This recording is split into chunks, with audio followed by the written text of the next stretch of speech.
Jiangchen is saying it's a triangle. Kenai Janis is saying that he has not manifested anything. Okay.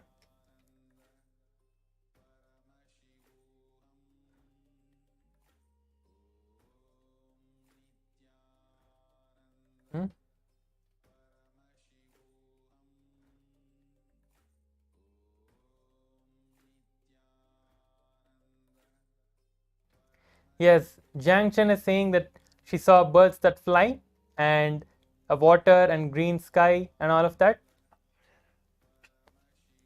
Yes. Now let's see the image that was projected. Yes, so this is the image that was projected. So Jiang Chen, you can see that is the birds. It's parrots. You can see colorful parrots. This was the image that was projected to you. So you're already manifesting the power, Jiang Chen. So good. Keep the power manifestation. Make sure that you practice it again and again. And even those of you who feel that you're not able to manifest it yet, you are manifesting it. Just keep practicing the power manifestation again and again, and you will see the manifestation happening. Now, please go ahead and share in the social media. With this, we come to the end of today's power manifestation.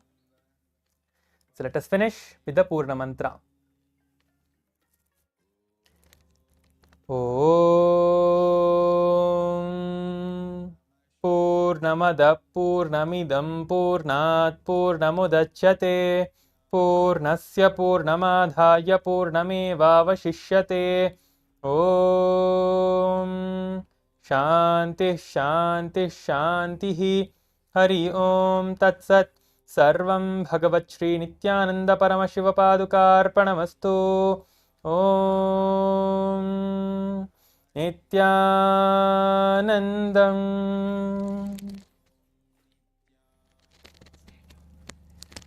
Yes. Now please stay tuned for the next session. Thank you, Nithyanandam. Paramashivoham. Om Nithyananda Paramashivoham. Om Nithyananda Paramashivoham. Om Nithyananda Paramashivoham. Om Nithyananda Paramashivoham. Om Nithyananda Paramashivoham. Om Nithyananda Paramashivoham. Om Nithyananda Paramashivoham. Om Nithyananda Paramashivoham. Om Nithyananda Paramashivoham. Om Nithyananda Paramashivoham. Om Nithyananda Paramashivoham. Om Nithyananda Paramashivoham.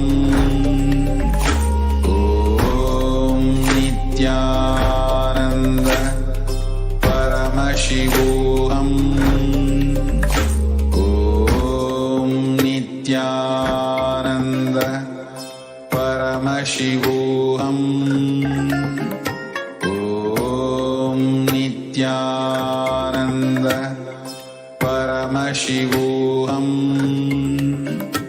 Om Nithyananda Paramashivoham.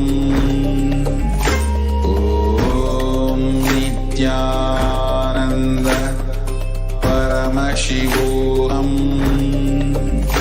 Om Nithyananda Paramashivoham. Om Nithyananda Paramashivoham. Om